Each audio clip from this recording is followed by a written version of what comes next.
have to make them a part of your team, man. Yeah. And otherwise they're going to be gone fast. And so, like you're just popping back there and hanging out with the dishwasher for 20 minutes when you have time and getting to know them, making them feel heard. I think it helps keep that culture, because a busy restaurant can be a very toxic place if you let it. Yeah. This is the Main Street Reimagined podcast, a show for people ready to turn visions into realities and ideas into businesses. Hey, I'm Luke Henry, and each week I lead conversations with Main Street dreamers who took the leap to launch a business, renovate a building, or start a movement. Their ideas, their mindsets, and their inspirations, as well as some of the highs and lows along the way. This is a place for dreamers, creators, developers, and entrepreneurs to learn, share, and be inspired to change your community through small business. Enjoy the show. Hey friends, Luke Henry here. This is the Main Street Reimagined podcast. So glad to have you with us here in this second season of the podcast. And in this season, my intention is to have more guests from other places around Ohio, and we're going to do some traveling, and we're going to have some folks here in Marion in the studio, and just kind of mix things up.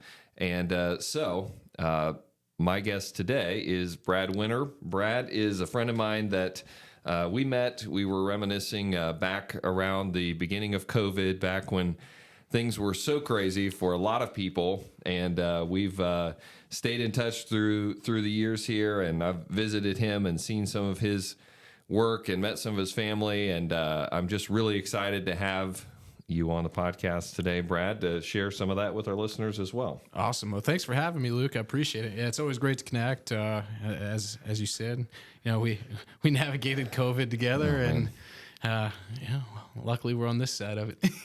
Thankfully, yeah, we won't necessarily go back down that road, although I'm sure we could explore a lot of great lessons learned through that time. Those of us that made it through and had businesses through that time, especially in food service, and some of those businesses that you and your family are in, learned a lot of lessons through there. I'm sure we could unpack, but we'll focus on the present day here a little bit. But before we do that, I want you to kind of set the stage for our listeners here, if you wouldn't mind sharing your backstory, how you got down the road to where you are today, where you started, and some of those stops along the way.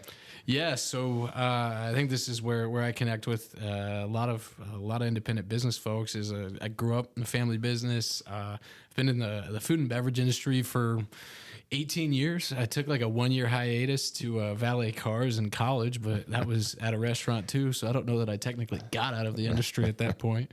So growing up, my dad ran and owned grocery stores. Mm-hmm. So while all of my buddies were asleep on Saturday morning, I was pushing carts in the snow at like 12. So I've done every unpleasant job imaginable in all of our businesses, from stocking shelves, cleaning bathrooms, hiring, managing payroll. So it's been an education in and of itself, and obviously navigating it all with your family, different dynamics that go on day to day. So yeah, it's currently we operate in Clark, Logan, and Champaign counties. We've got grocery stores, gas stations, QSR. It's a national brand QSR, and then we've got our restaurant Mixx 165 as well. And that's probably the single business that I end up talking most about, because that's the one that I've been like very integral in launching from the ground up. Some of the other stuff was already, by the time I was in my adult stage, was already in operation. It was just kind of help keep it on the right track there. So yeah, food and beverage, years and years and years and years. It's been an evolution, seeing all the trends come and go. I mean, we were talking before we sat down here a lot about just where the restaurant industry is right now, and kind of how it has evolved and where we anticipate it evolving. Yeah. It's, I've heard different parts of your story kind of through different conversations, but, my understanding, let's talk a little bit about, you your dad really kind of established the family business, and he worked his way into it. And I think that gave him a certain mindset through doing all of that. And then he passed that along, and certainly the work ethic as well that comes with family business and small business. I mean, tell us kind of that story in terms of how he got into the grocery business and owning those stores. And then talk a little bit about what, a little more in detail about what life was like growing up in that family business and what that looked like for you. Yeah. So my mom and dad both actively were, my mom was, had served tables, managed restaurants all through, her life. And my dad was the same, but in the grocery industry. He worked for an operator that had several locations, primarily in Clark County. His name was Howard Dodds. He's recently deceased, and he learned a lot from him. He worked for another gentleman named Bill Trout Wine that was based out of Urbana. So he had that trial by fire as well as he worked for some pretty demanding folks. And that's when he likes to say the grocery industry was at its prime, and there wasn't as many Kroger's, Myers, these national, chain stores that you see everywhere now. So, like hearing his stories about how creative they got to be with some of their merchandising and marketing and promotion and stuff like that was pretty cool. And I wish I could have experienced that firsthand. But yeah, as you said, dad was in the grocery retail side pretty much my whole life. So. Some of my earliest memories go back to car shows at some of the grocery stores that they would put on for marketing purposes, or they used to do they called them like grocery games, and not like guys grocery games, but they'd see who the fastest bagger and checker and stocker and stuff like that was. Great. So that was a pretty cool experience, and that we're talking about it, that might be a cool thing to bring back and reinvigorate. I love that. But yeah, I mean, it's. Things have changed so much in all of these industries, and some of that is just due to generational changes. Like what was normal for us would be considered extremely abnormal to the generations before us. But yeah, being in it firsthand, your family's very involved in your business now, and I think some of what you guys are going through is similar to like what I went through as a teenager. Is there's only so many hours in the day, and so how do you fairly slice that day up? And so I had two brothers as well, so kind of with my parents navigating that as teenagers, it feels like if something goes off the rails at one of the buildings, you're the last line of defense. Life stops, right? Yeah. You gotta go get to it, because not only is like the business itself needs your attention, but all of the people that are working in that individual business, you owe them, that respect level to go fix those problems for them so that they have a seamless work experience as well.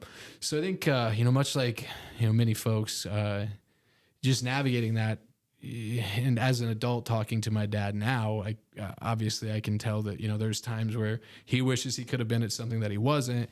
But that's not to say that we didn't get, plenty of family time. You can kind of create your own schedule within reason as long as everything goes to plan. So we had plenty of that, quality family bonding. But yeah, it just things get challenging. You throw brothers and that sibling rivalry that we were discussing into the equation, and there can be some tumultuous times there, and at the end of the day, you're still family and you're still, business partners. Right. So, making sure to have a short memory, I think is really important. Everyone's going to say stuff out of anger that, they wouldn't say otherwise. And, being respectful enough to each other to give them space when they are frustrated, I think is really important in that dynamic. Yeah. Yeah. Navigating, the whole family business dynamic is definitely challenging. We've had some other guests on that have talk some about that, but I just feel like you have a unique perspective in that your family was operating multiple businesses, and you've been doing it together now for quite some time. Yep. I mean, obviously as a teenager, you weren't necessarily, quote, in the business, perhaps. And I think that I've heard you say that it was not necessarily your intention to stick with the family business. And yet here you are. as well as your brothers. And so, you're continuing to do business together, and even looking at the next iteration of kind of succession planning for your dad and mom, maybe phasing out, and you guys taking on more and more of those responsibilities. But I'm curious, as we kind of, rewind to some of those growing up years, like how intentional was your dad or your mom in having, like, business conversations? Was there like intentional conversations that you would have? Were you asking a lot of questions, or was it just sort of like they were in survival mode and just like you were an extra set of hands sometimes, and you just had to do what you had to do to get through? I mean, what did that look like, and what was that evolution? Yeah, there were definitely like seasons which, felt, a lot more intentional, and then seasons that felt like flying by the seat of our pants, just making sure things were covered. But I think the benefit is firstly, working for him as an employee. The standards for me, I think, were probably a little higher than standards for some of my coworkers. And that being said, is like I got to learn the firsthand employee dynamic, but my workday didn't generally end when my shift was over if he was still there. So, getting to see him, I think, in professional settings, even if I wasn't actively participating in that meeting or whatever, if I happened to be there, just seeing it all take place in front of me was an education in and of itself. And, I'm sure your kids end up sitting in on conversations that were not planned. Yep. But I think that, how you handle yourself in a professional setting, I think a lot of that is just optical. You watch it happen, you learn it by osmosis versus like having somebody like instruct every part of your etiquette. So I think some of it was just like, secondhand. And my dad actually coached a lot of us in sports. So his life was like dual insanity. Like as a parent now, I have no clue how they had any time to manage us on top of all the work obligations. So they were super intentional, like about when it was family time, making sure that it could be family time. But as you know, it takes one phone call to throw a Sunday dinner off course. So I'd say for the most part they navigated it well. There was a stint probably when I was like roughly 16 where my dad was getting out of his existing business partnership, and he took a kind of a hybrid job at one of our wholesalers while he was buying his first location, or while him and my mom were buying their first location. That was probably, to memory, one of the most challenging times, because he was actively working for another company while my mom was running the store that we had just purchased, but he was still handling like all the admin roles for it. So that there was like a 2-year period there that was just, there was no time for anybody. And we were talking about sports and how demanding those can be. And as a teenage athlete, both my brothers were teenage athletes. It felt like we didn't see each other on the weekends for a couple years there. But as I said, it was all like kind of a temporary season, and the family, benefited from it. So obviously there's no hard feelings on it. It just, things evolve and you got to make decisions. Yeah. Well, I mean, it sounds like you look back on it fondly. I mean, even though like that was a tough time, it sounds like for your family and certainly for your parents trying to operate businesses and do life and all of that at the same time. And I think some of us find ourselves in that whirlwind sometimes, but just hearing your perspective now as an adult to look back, I mean, you kind of knew what was going on. You knew that your parents had the long-term best interest of the family in mind while they were trying to kind of grind it out there for a little while and doing what needed done.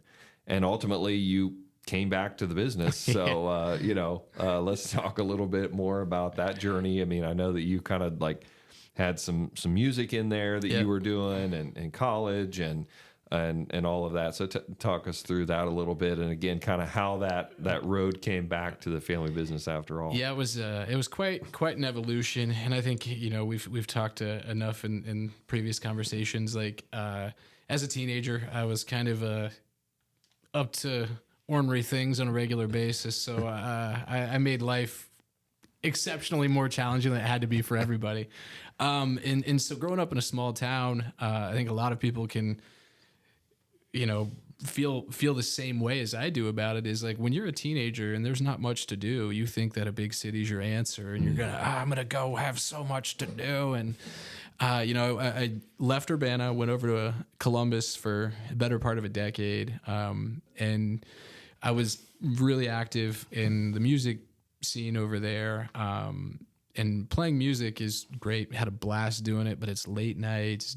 Generally doesn't pay well. The joke, I'm on our arts council board as well, is a lot of folks want to pay you with exposure, and exposure doesn't pay bills or feed you. So it was just kind of a natural evolution. I was at Ohio State, and I would like to think that I'm pretty intelligent, but school was not my cup of tea. Being forced to sit in a class and spend time on things that I didn't feel like I needed to know didn't sit extremely well with me. Right. So my dad called me one day, and he was like, "Hey, I'm buying another location, and you're kind of at that crossroads of do you want to be a college educated man, or you want to get into the business world?" And I made the decision then to step back in and help them, expand operations. We were going from 2 locations to 3, which then went from 3 to 4, and then back from 4 to 3 because we sold another location. So that 2-year period there was just a lot of buildings, a lot of construction projects.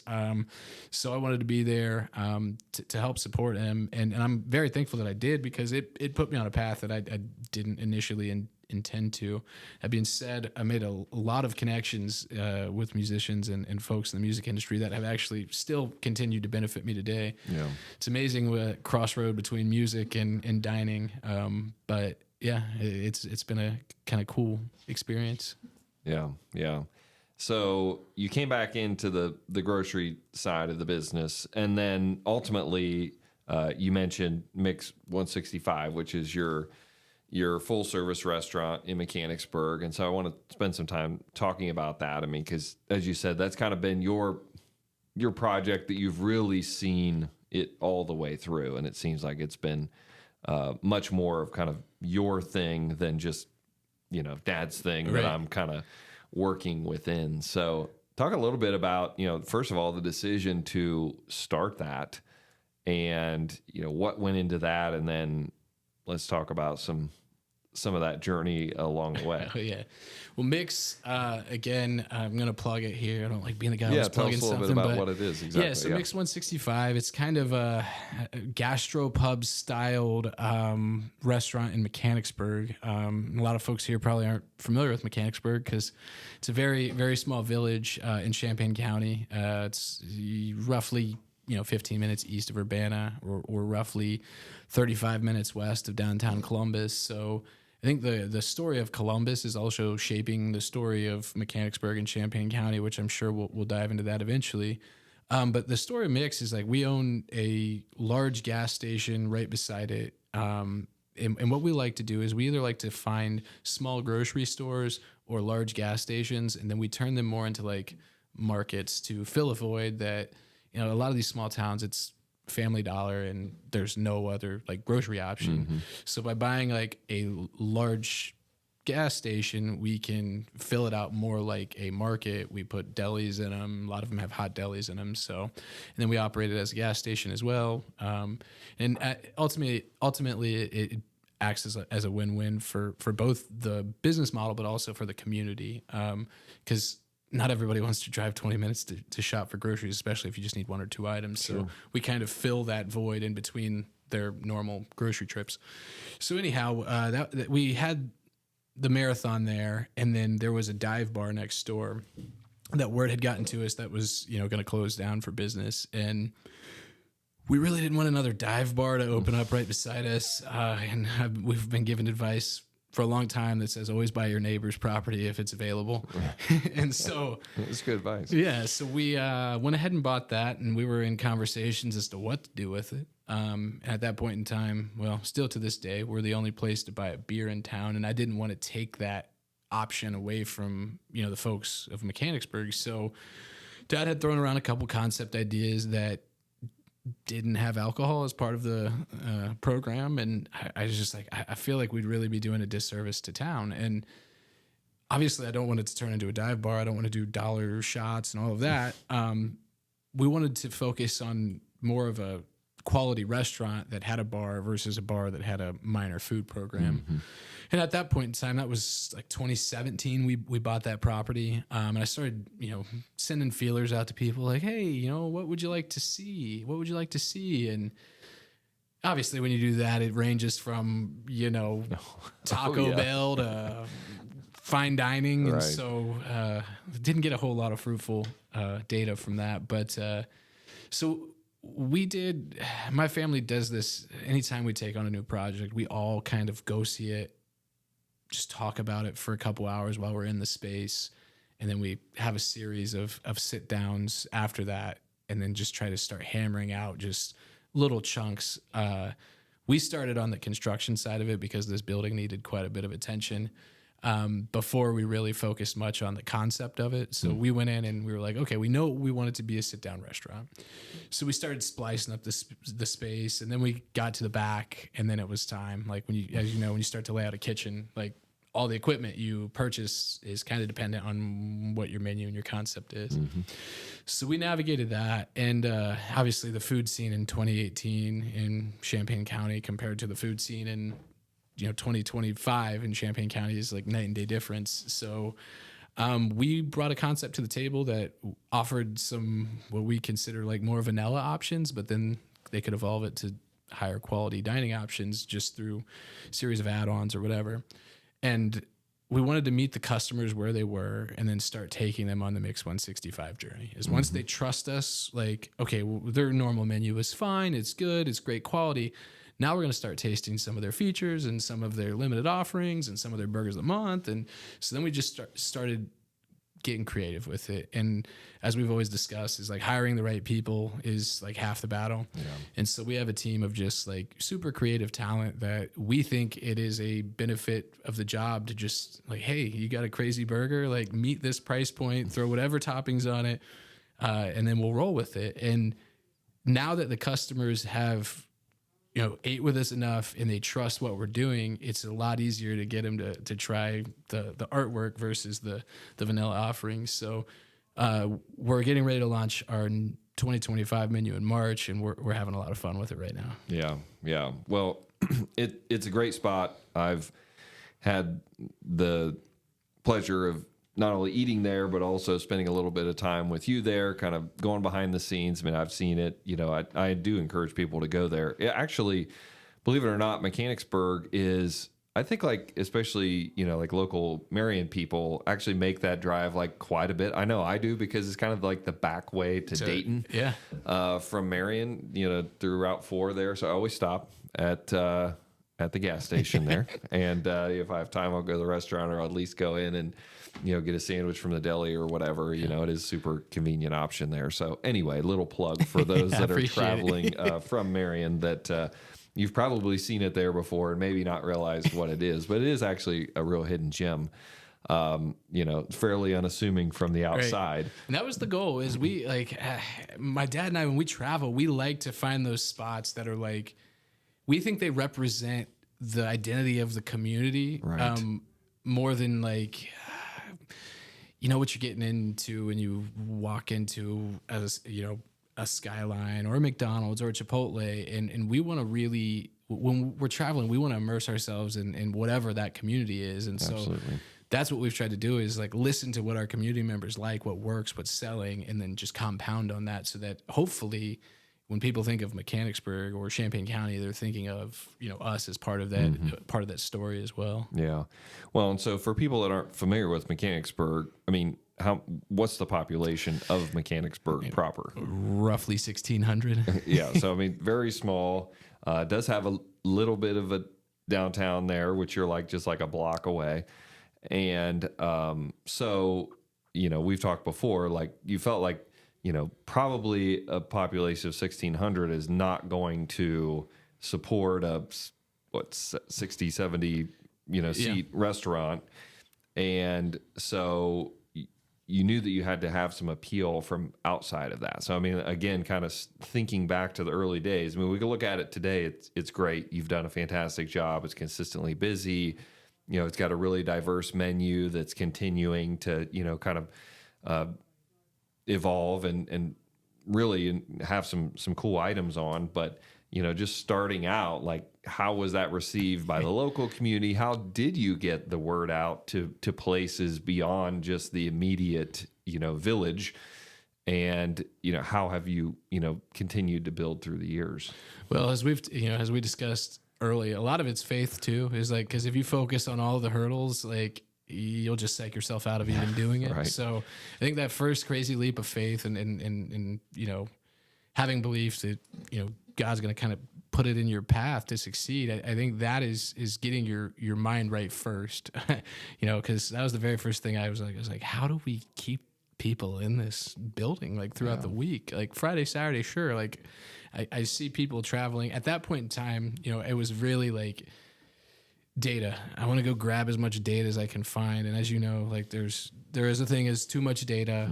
So I went to like, just Google first is like, how far are people willing to drive to eat? And at that point in time, and it's actually gone down post-COVID, at that point in time, it was up to like an hour and 25 minutes that people were willing to sit in a car and go dine. So I was like, okay, like now let's draw a circle on the map as to, realistically, where will people travel from for us? Mm-hmm. And then it was like, let's look at the demographics of all of the areas around us, not just us. Because we know that, back to like meeting our customers where they were, is we knew that our, Tuesday customer might not be our Friday customer. Right. And so like having LTOs, the limited time offers and features that are only available for a short period of time, that allows you to create customer frequency, but also to kind of play with your appeal. In all honesty, in 2018, like Facebook was relatively unsaturated with like restaurant marketing. Now it's like, boom, everything that you scroll on, there's like, you see a steak or a burger or chicken wings or something. So I think the timing of it was relatively convenient, as well as like we were kind of the only people in our immediate market that were playing a strong like social strategy. Mm-hmm. And a lot of with social media is like people get kind of torn up with their analytics. They're like so focused on the likes and engagement that they forget that like part of marketing is just repetition. Mm-hmm. And so it may take somebody 30 times seeing content from your brand for whatever that piece of content to slowly like, become relevant to them. Is like, you may post something about cheeseburgers forever and they're vegetarian, and then you drop, buffalo cauliflower tacos, and then they just like, oh, got to go give it a try. And so to those folks who are in the industry or thinking about getting in the industry, is like, social media is definitely important, but finding a unique way to play it and not over leaning towards any particular form of content, I think is important as well. And we made a conscious decision not to go down like the Snapchat, TikTok route. I had a conversation with a gentleman who is in kind of the social media sphere, and he was like, well, those are global platforms and you're a geographically tied business. So if you go build a massive Snapchat following by doing videos, or TikTok following by building videos, you may never see any return for that. So we made the conscious decision to really lean into Facebook as our primary platform to reach folks. And it still seems to be the low-hanging fruit in the social media world right now. And then, all honesty is like, community engagement is probably the number one most beneficial thing that business operators could lean into. And that varies in form. Yeah. Sometimes it's joining your local chamber and going to those events, depending on what your concept is and who your customer is. And then, sometimes, like for us, we do, I call it our Good Eats initiative. It's a Dine to Donate program. And we started that in like 2019. And to date, we've, cut about $75,000 worth of checks to nonprofit organizations, school programs, community causes. When the tornadoes hit Indian Lake, we also have businesses up there. So we did a fundraising campaign through the restaurant to help raise money for disaster relief up there. And I think it's a good thing, because a lot of folks, especially your customers, they want to be involved in some of that, but they may not have the time or know who to contact. So for them, it's just a simple way of like, I'm going to go spend $100 at dinner tonight, and 15% of that's going to, whatever that organization is. So I think it's a win-win for everybody. And again, being in a position where you can help your community is something as a business operator, I think we need to, put really high on our list of priorities when we're operating is like, how is what I'm doing impact my neighbors and the people directly around us? Yeah. Yeah. We've talked about that a little bit before. And I mean, that's just a really smart way to go about it. And I think it has to be authentic though, right? I mean, It can't just appear to be another marketing initiative. Right. So how is it that you feel like you've been able to do that with heart, not just, just it be a purely marketing play? Right. And I mean, there is a level of, I guess, selfishness to it, if there is any benefit to you. But, again, anytime you do a good deed, you should expect to see no return. And if you do, cool.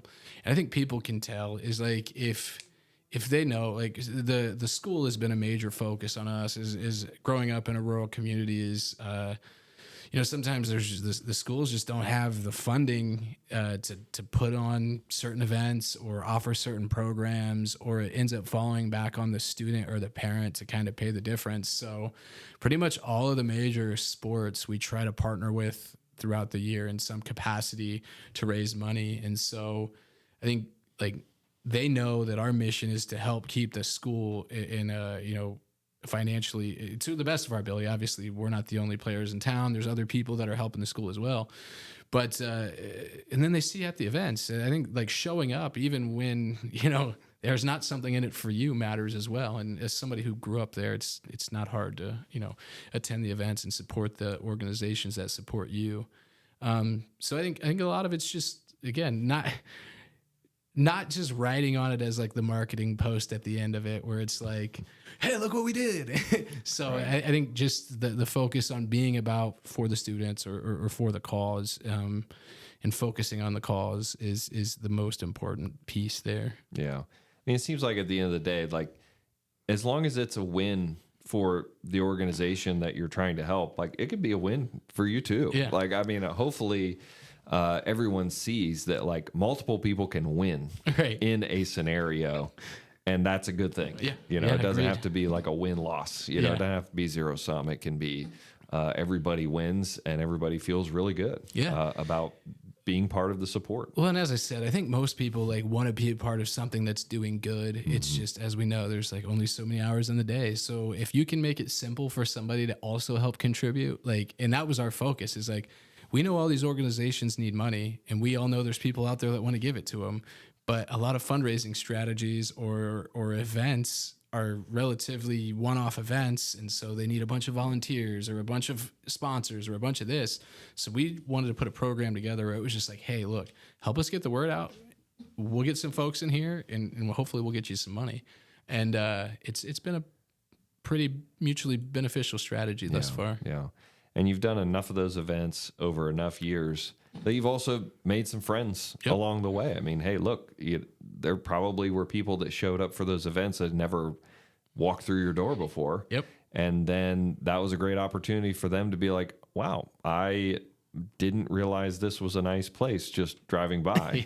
We're going to have to come back, maybe bring some friends next weekend, because we had a really great experience. Yeah, and that's again, anytime you can get people in your building to connect with your staff and your brand and the way you operate, it's a good opportunity. And so there's times where community events happen around us that we have nothing to do with, but if our goal is to be at our best when we're given the opportunity to. So getting your staff ready for all of it, I think is a major point of importance as well. Is like, if you're busy and everybody's grumpy and nobody wants to be there, the likelihood that you're going to get any return traffic from anything is going to be minimal. So building that culture around like, hey, regardless of whether we're busy or slow today, everybody's at their best. Everybody's, putting their best foot forward. I think that is, getting everyone geared is really important for it as well. Yeah. What great advice. I mean, that's so easy when, just as business owners, when we're in the thick of battle and trying to get things done, forget to make sure everybody's got got the right attitude. Yeah. And, you know, it's like, hey, this is a fundraiser for a really good cause. Yeah. Like, let's make sure that we're all showing up because these people are coming in. They want to feel good about what they're doing. Right. And you've got to be part of helping them feel good. Yeah, and I think like as a manager or owner, like just bringing that to the table as often as you can is really important. Now, don't get me wrong. There's days that everything around you feels like it's on fire, and you're gonna have a frustrating day. But like trying to bring that attitude of positivity and understanding to your staff then makes it easier for them to extend that to their coworkers and then their customers, because like there tends to be in the restaurant industry a front of house, back of house strife that goes on, and that was the very first thing that we were like, this is not part of our cultural identity in this building. Like, you guys are all on the same team. Like, I can't have my chefs yelling at the server, and then the server takes that energy out to the floor for the customers. So yeah, just looking at points of improvement, I guess, with your relationship with your team, but also their relationships with each other, has been a pretty beneficial strategy for us as well. Day to day, I mean, what has that looked like in terms of how you're building that culture, how you're getting that messaging out? Is that like a pre-meal meeting every day? Is that a weekly meeting, a monthly meeting? Like, what does that look like? Again, if there's somebody out there that they're like, shoot, I gotta start doing this. My culture is not what I want in my restaurant or establishment. What can they start doing? You know, what has worked for you, at least in terms of how you're messaging that to your team? So I don't do a whole lot of like big staff meetings. We have done them in the past, especially when we first got started. We did a lot of them because we're learning with them. And as we've discussed, every restaurant in every town is an entirely different model, different beast, different struggle. Like, everyone's dumpsters in a different place. Like, all your systems are going to be different. And so like when you're a new restaurant, you're making a lot of changes to try to like stay ahead of like the challenges that you're seeing in front of you in real time. And so that communicating all of those changes is really important, because like when people come into work, first 2 years of a restaurant, and like every 2 months, like there's significant changes in where stuff is or how stuff's functioning. Or, you know, I told you that our kitchen, we evolved it like 5 times before we got to opening day.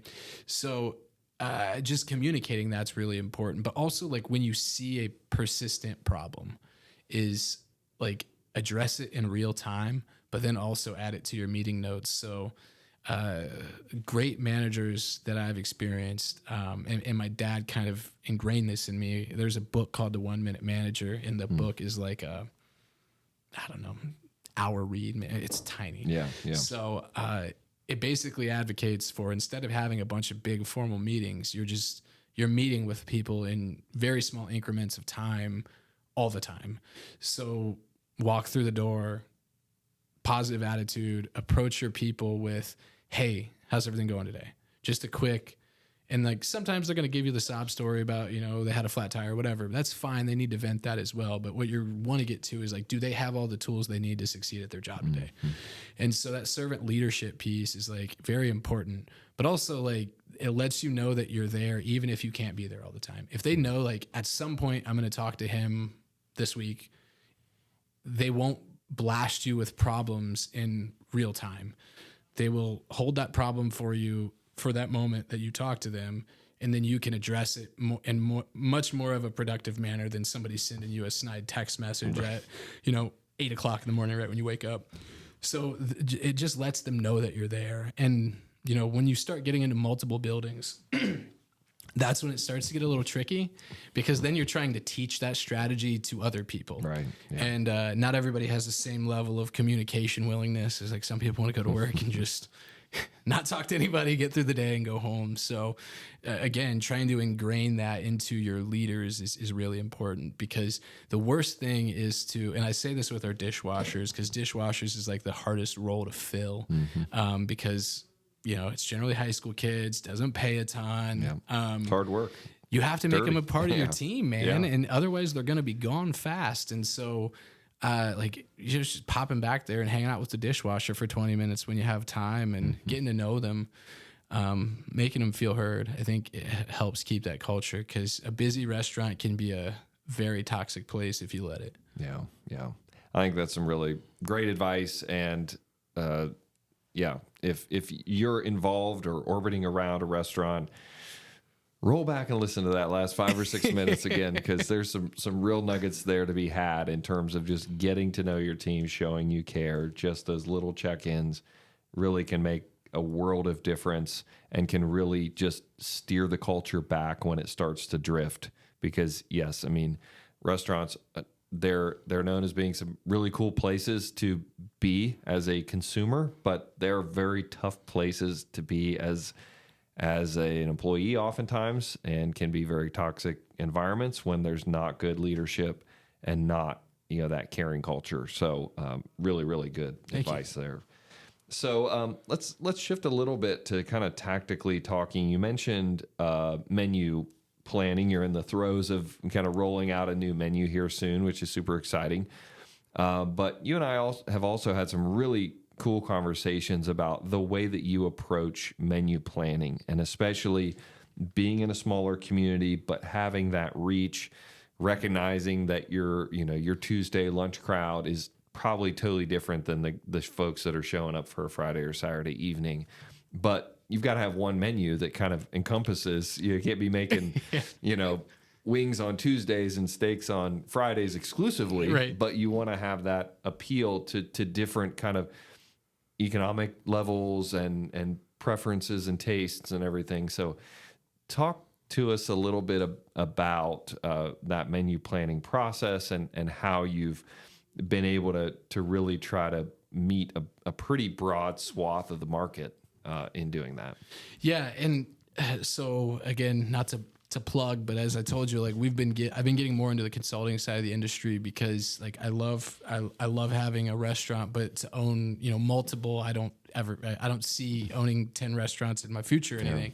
And I want to help people because I love the industry. I love it as an art form. So we've been engaging more in the consulting side. So again, folks, if you're listening to this, feel free to reach out. We could at least have a conversation. But the menu is like your number one tool to profitability, to growth, to everything, if you look at it through that lens.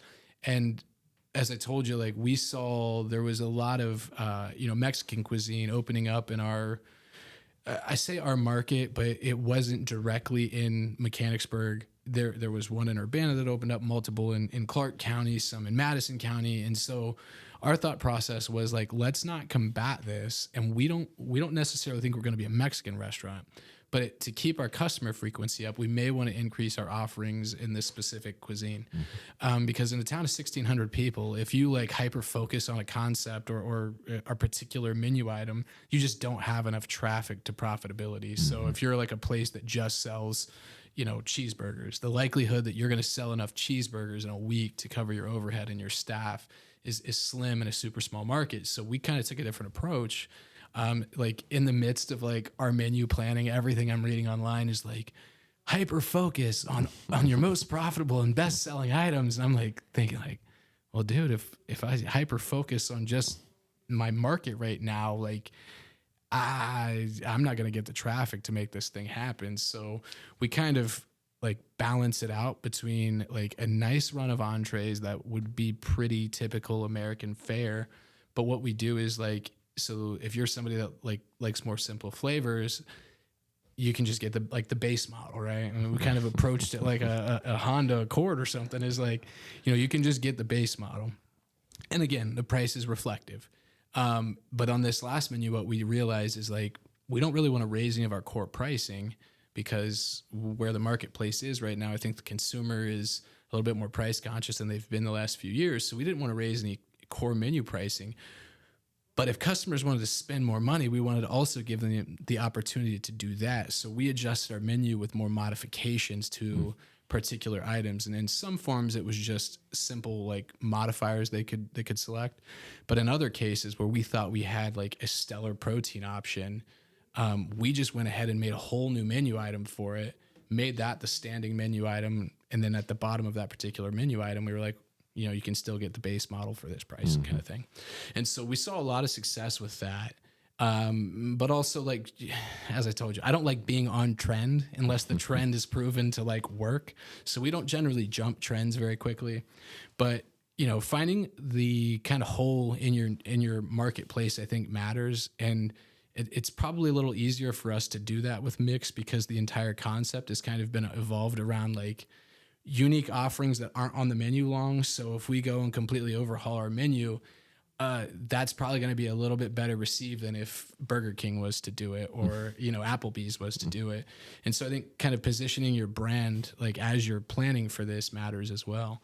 And so like on the next menu, we're really excited because we see a couple, spots in our market that aren't being offered, like certain cuisine types. So are we going to take our whole menu in that direction? No, but we're going to, try to highlight some items that both from a price point are appealing, but also to folks that are, traveling to Columbus or Springfield or Dayton to get that is like, can we keep you here?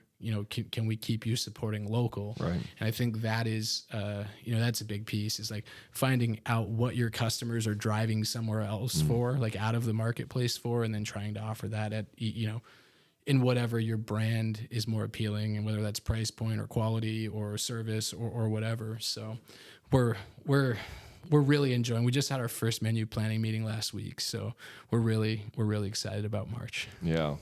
Now, in trying to do that market research and find out what your potential customer is leaving the market for, what they're craving or whatever, how do you do that? How have you done that technically? No, I go out to eat like so much, or I used to. Now that I have kids, I don't eat out as much as I used to. But just checking out your competition when new stuff opens, go check them out, see what's happening. But a lot of it can be done from your phone as well. Is like just hopping on, seeing what everyone's offering, checking out their LTOs. Is we're in our area, all the restaurant operators have really good relationships. So we generally are talking anyways, but you can hop online and see kind of where everybody's leaning to. And again, it's not always about competition, even though like certainly, that's what we're here for is everyone to make money. But, just as a community, if you know that, customers are leaving your market to go spend money somewhere else, collectively as a group of restaurant operators, you should want to prevent that at all possible.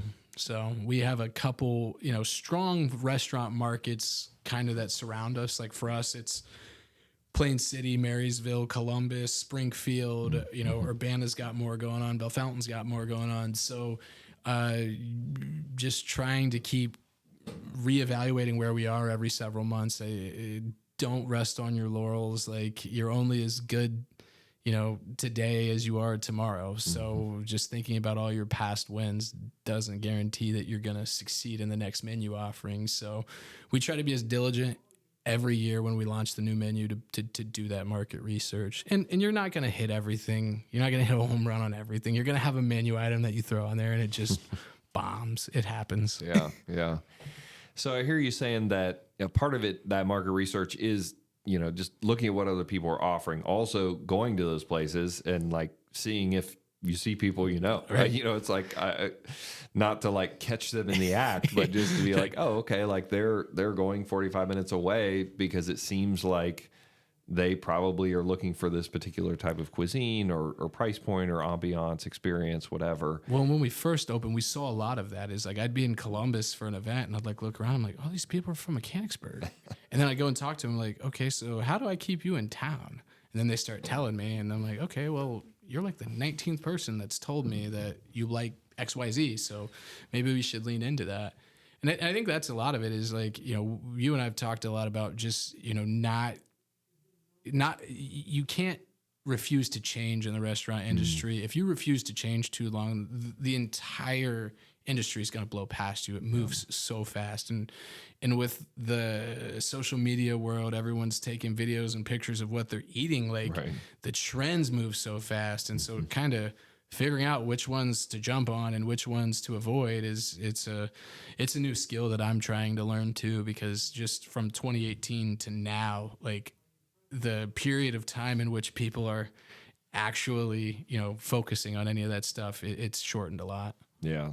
So, one thing that heard you talk about, you mentioned LTOs, so limited time offerings, right? So it sounds like that's been like a real cornerstone of not only growing your business, but also kind of like researching in-house for the next menu iteration, right? So you're bringing in potential menu options. Maybe those are like specials you're getting from your suppliers. Maybe it's trying something a little higher priced, see if it, if it takes or if it bombs.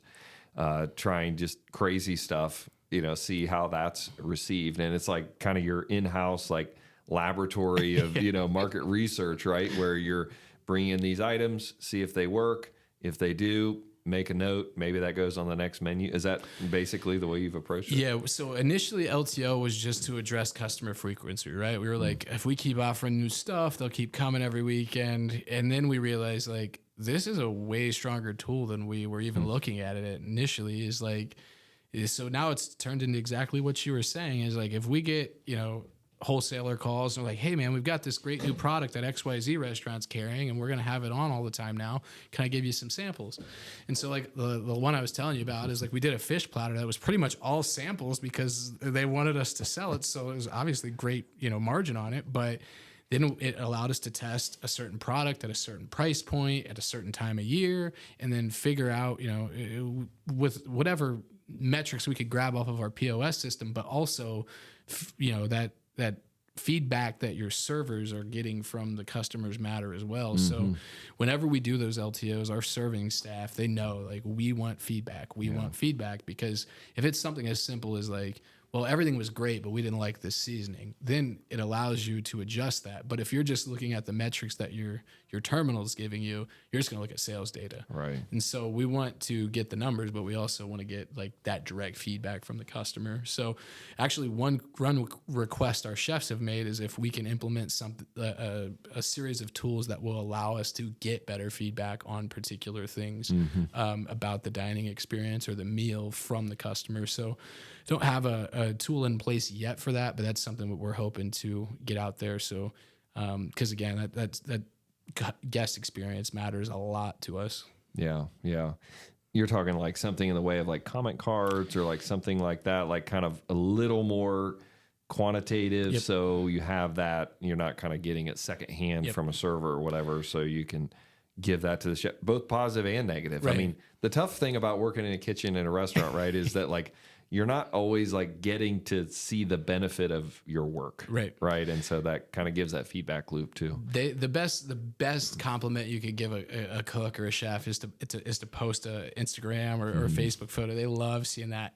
But yeah, you're correct. Is like they don't get to see the people eat their food and see the response to it. And so just to share that with our leadership, and we allow kind of everybody in the kitchen, whether they're position of leadership or somebody who is just joined the team and they just run fryers on the weekends, is if you have a good idea and we think it's a good idea, it doesn't matter who it comes from. And so we want to be collaborative and we want to empower everybody on the staff to throw out those ideas, because I'm not in the building as much as I used to, and I don't see it all firsthand anymore. So if you have a solution or even a proposed solution, like bring it to the right person and we'll implement it fast. But yeah, the comment cards is like, we're thinking of like, how can we do a more digital age version of a comment card? Yeah. So that's what we're hoping to explore here soon. Yeah. Yeah.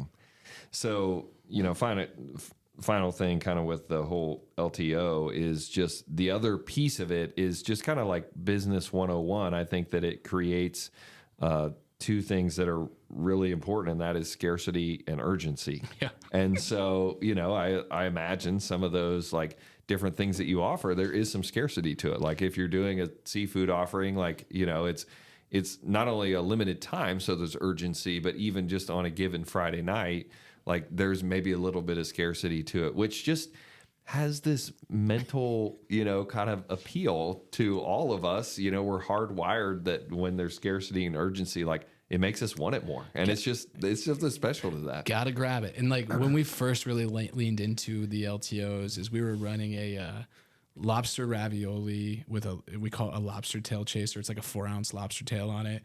And like, we had posted a video of the preparation because we made every ravioli by hand. And it just went bonkers on Facebook. And I walked in that night and we had like 50 orders prepared for Friday and Saturday. And I was like, hey guys, I think we're going to sell out tonight. And they're like, there's no way.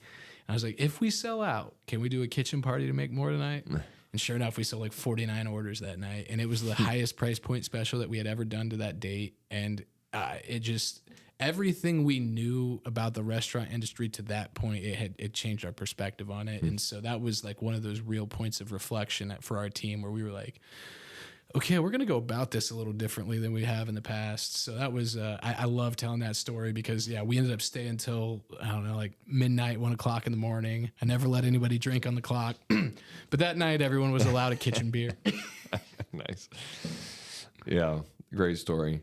So as we kind of like are getting towards wrapping up, I mean, you and I could sit here and talk for 4 hours and we could record the whole thing. And I'm sure a lot of people would be interested, maybe not everybody, but you know, I love learning from your experience. I mean, I think, you know, restaurants are just so fascinating. And I mean, we've talked and we have lots of mutual friends that have also are doing this work in other communities. And like, we all recognize that restaurants are critical, not just to downtowns, but just to communities in general. You know, they are the place where people gather. They have their life celebrations there in terms of birthdays and anniversaries and special, you know, promotions and different things that they're celebrating. And I mean, they're really important to a community, but they're also really tough businesses to operate. I can't remember if I got this from you or not, but I'm sure that it resonates. If not, that, you know, it's basically kind of all in one. A manufacturing business, a retail business, and a hospitality business.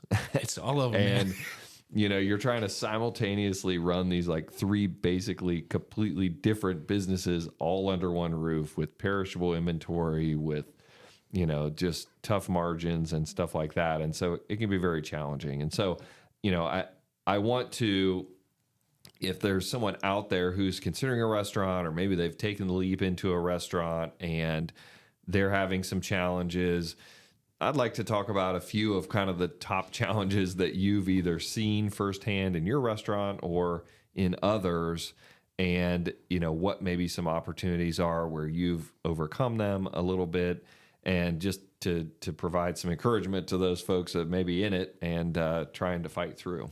Yeah. I mean, as we all know, like anybody who's worked in a restaurant or owned a restaurant, like it can be a brutal business because oftentimes you're short staffed. You're at the mercy of multitudes of people's health, doctor's appointments, kids events. And so like, and the joke in our industry is that if you're prepared to be busy, you will be slow. If you are understaffed and want to be slow, you will be busy. Right. So like, it always seems like you're never prepared for whatever situation, regardless of how much planning you've done. So there's levels to it. And as an owner operator, I think a lot of it is just like the time management piece of it is if you're there's a lot of owner operators that work in the kitchen. Mm-hmm. And so if you're working in the kitchen and you're doing prep work and you're doing this and you're doing that, you don't have a lot of time to focus on the admin duties. There was a restaurant operator we were working with, and we were asking him about like vendors, and he was like, I don't know what I'm paying for anything, man. I was like, I've been so short staffed. Like, he's like, I don't even know if I'm making money on anything.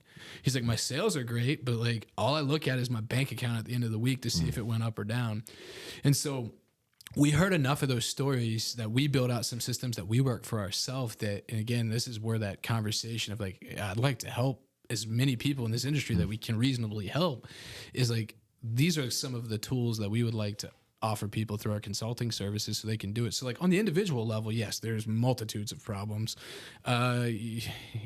everything from site selection to licenses to construction to zoning, like there's series of those issues, but like industry wide, like, you know, I would say that we just experienced like the golden era of the restaurant age, you know, like 2018 to 2023, like it seemed like didn't matter what happened. Restaurant sales were just going to go through the roof. But Darden Foods, publicly traded, they had a pretty tough 2024, and like their stock just took a big rip to the upside because it seems like investors think that some of that choppy market environment's coming to an end. I personally, like on the ground, I think we're still going to see some choppiness in the industry, and there's a multitude of reasons. Is like a lot of your suppliers are publicly traded, or like they serve shareholders, and so even if food prices start to go down, like they don't want to drop the wholesale cost to you because they don't want to retract in sales. And it seems like the growth story of the industry, like from a unit to unit to unit to unit growth that we've seen since 2018, is starting to slow down. So they're not anticipating all of these extra locations that are going to be open up. So they're not there's the acquisition of product, and to sidebar a little bit, how we kind of worked around that is through the grocery stores. We have meat shops in there, so we wholesale from ourselves, and we're able to kind of offer a superior product at what I think is a better price than what the rest of the market can. So like finding those unique ways to cost save, like anything you can do is going to be helpful. But I think 2025 is going to be kind of the year to tell. The shifting dynamics, globally, from whether that's policy driven from DC might change, and it could be beneficial or not beneficial. And so I think a lot of that story is still left out there to be told. But we see on a corporate level, it seems like same store sales for like multinational brands are down, which would lead me to assume that it's probably the same for the independent sector. I haven't talked to a lot of folks since we're just here at the early stages of January here in 25 to see like what their year end looked like. So I think those conversations will be interesting. And ultimately, restaurants are going to be a thing in our culture forever. As you said, people are sharing their birthdays, their anniversaries. Like it's part of our identity, so it'll never go away. And like every industry, there's going to be periods of massive expansion. And after that, there's generally a lot of competition. So just bring your best foot forward every day, I think is what we need to do. And focusing on all of those cost controls, inventory management, all of the little things that you can control. I think that is going to pay dividends. And then marketing. And I don't want to understate marketing. I don't want to make it seem like it's the silver bullet, but you can't sell to somebody who does not know you exist. Right. You do not have a digital product, so you cannot deliver it to them via UPS. You have to drive them into your building. And so staying in front of their eyeballs is of major importance. And I think for those folks that say you are in a successful restaurant environment and you do want to see your sales grow, and you may have hit that stagnation, because after year 5 or 6, it's generally hard to see significant organic growth unless you're in a major market like Columbus or Dayton, is finding alternative income streams. And whether that's a dressing that you make in-house that you can send people home with bottles of, or finding additional ways to create revenue for your location, I think is going to be a unique strategy that we'll see play out over here the next couple of years. Yeah. Let's spend just a minute on marketing. This comes up with almost every entrepreneur that I discuss things with. I mean, oftentimes the conversation is along the lines of, gosh, I didn't know that marketing would be like so much of my job. As I'm sitting across from you, and I know like marketing is so much of your job, but it's just something that has to be done consistently. And, I think that it's just so easy to forget that. And it's so easy to get busy with the other aspects of the business. But as you said, if people aren't showing up, if you have a brick and mortar business and you don't have people coming through your front door, you're cooked. Right. I mean, that's it. Like you have to. And so, what are besides just showing up consistently, what are some, tips that you would share from your experience on the marketing side that you really feel like resonate with people, that help drive diners into your place? I think before we got on air here, we were talking a little bit about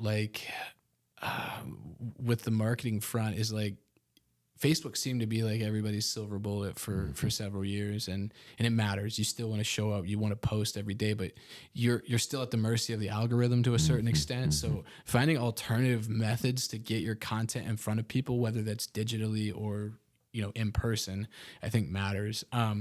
So again, part of the Arts Council, they were looking to expand their concert series, and I was like, hey, what about if we just do like a giant shebang to start the summer off for the Arts Council? And they were like, well, we don't have funding.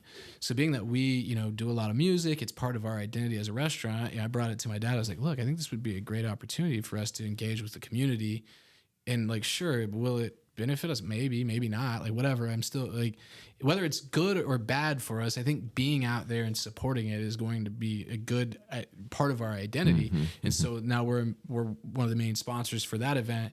And I don't sponsor everything. I sponsor a lot of stuff because, like, as you know, as a business owner, like it's a revolving door of people asking for sponsorships. Right. So finding the ones that, like, A, you can have the most impact for them, but B, that fit with your brand identity the most. I think that's a great way to get out there. But also, like, as a business operator, just being in your community a lot matters. And so, and I'm not saying, go kiss everybody's butt or anything like that, but like being a solution to other people in any capacity, whether it's somebody picks up the phone last minute and they're like, hey bro, I had a catering person that just failed on me. Is there any way that you can make this happen? Sometimes the answer is going to be no. If you call me on a Friday night and you need me to cater a 300-person wedding, my chefs would all walk out if I said yes to that. But like being willing to drop what you're doing to be a solution to somebody else, that is like hands down the most beneficial thing you can do, because when they think of you as like a positive brand that associates with, positive messaging that helps your community, that's there to support them when things aren't like great, like people want to be a part of that. And again, just building your team to be ambassadors for your business matters too. Is like, if everyone on your team is, having run-ins with the law, which happens. It happens in the restaurant industry. I know some folks are probably listening and laughing, like run-ins with the law. But if your entire team is like, you got to bail them out of jail on Monday morning, they're probably not going to be the best ambassadors for you. But again, if they're folks that have, similar personality traits, similar points of importance for them, they'll carry that with them and they'll operate in, good form for you in the community as well. So again, building that team is like marketing in and of itself. But the big thing digitally that we've seen lately is being that Facebook, Instagram, all of that controls the algorithm. Is like, you could be doing something Tuesday that's been working for 3 months and you're just printing engagement, and then they change the algorithm for the quarter and your reach just dwindles. Sometimes it's, all right, I'm paying Facebook to market because I need some sponsored ads. Like, I want it to stay out there. I want to keep that engagement up. But we've also been building out alternative channels to reach directly to our customers that kind of circumvents the Facebook algorithm. There's tools out there. One that I'm going to shout out is called Mini Chat, MANY Chat. That's one that you can kind of, from auto responding to very specific messages on your inbox, because that's another thing, is like everybody as a business owner thinks that you have somebody that's just waiting on Facebook Messenger to respond. So having a tool that can respond to like just simple questions like, what's your hours, where are you located, what's the special, that kind of stuff. We're not perfect at it. It glitches sometimes, as all technology does, but we're looking for, strategic tools to utilize to help engage with our customer more. There's some phone ordering stuff that's coming out with AI technology that I think will be a game changer for the upside of the customer experience for a lot of restaurants. So just, again, don't overcommit to spending tons of money on technology, but if it's something that can benefit you and it will help reach people on a more consistent basis, I'd say it's probably worth the investment. Yeah.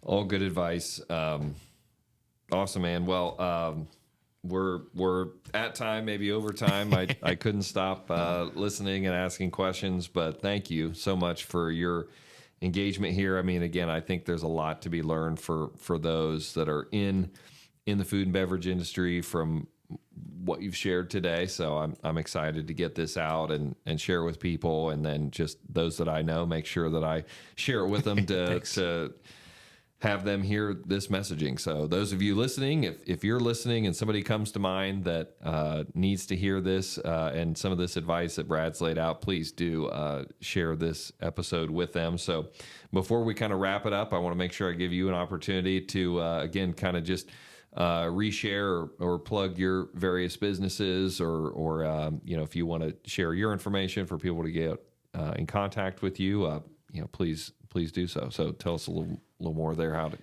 find you. Businesses wise, we operate in Logan County, Clark County, Champaign County, all kind of in various capacities. We've got a store in Springfield in Clark County that's marketed at the Ridge. It has a national sandwich brand with that as well. We're up in Logan County at Indian Lake with a Winners Market location. Mechanicsburg, we have Winners Market, a couple other kind of small businesses, and that's where Mixx is located, where you can often find me, but also some of the best food in Champaign County. Right. And as I was telling Luke, we're starting to venture out more into the consulting game as we've built a pretty good team behind us, and we feel like we can get out of the restaurant more. So again, even if you have any questions, you can find me on Instagram, Facebook, shoot me an email. It's just bradwinter@gmail.com. I'm pretty active on LinkedIn and stuff. So if you're out there and you have any questions, feel free to reach out. Yeah, perfect. All right. Well, thank you again, Brad. It's been so much fun chatting with you, and so check them out as you're venturing through Mechanicsburg and places around there.